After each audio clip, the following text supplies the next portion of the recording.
المغرب يسارع خطواته نحو تصنيع محركات الصواريخ والمسيرات بحلول 2026.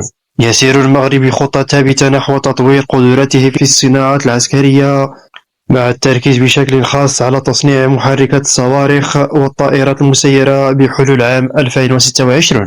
هذا التوجه يعكس استراتيجية المملكة لتعزيز اكتفائها الذاتي في مجال التسلح وتقليص اعتمادها على الموردين الأجانب، مما سيمكنها من لعب دور رئيسي في مجال الصناعة الدفاعية إقليميا. ويأتي هذا التطور في سياق شراكات استراتيجية أبرزها الاتفاقيات التي وقعها المغرب مع إسرائيل عام 2022، والتي تهدف إلى تعزيز صناعة الطيران والدفاع الجوي من خلال نقل التكنولوجيا وتكوين مهندسين وخبراء مغاربة في هذا المجال. وتشمل هذه الشركة تطوير أنظمة متقدمة في الأمن الجوي والفضائي والأنظمة البحرية والأرضية والدفاع السيبراني، إلى جانب الصواريخ والأقمار الصناعية والمسيرات. رغم هذا الطموح، واجه المغرب تحديات خارجية، إذ عملت بعض الدول وعلى رأسها إسبانيا على عرقلة حصولها على هذه التكنولوجيا المتقدمة من خلال ممارسة الضغوط على الدول مثل تشيك وبلجيكا وفرنسا لمنع نقل تقنية تصنيع الأسلحة إلى الرباط، في خطوة تعكس مخاوف من تعزيز القدرة الدفاعية المغربية وتأثيرها على موازين القوى في المنطقة. ومع ذلك يواصل المغرب استثمار في هذا المجال،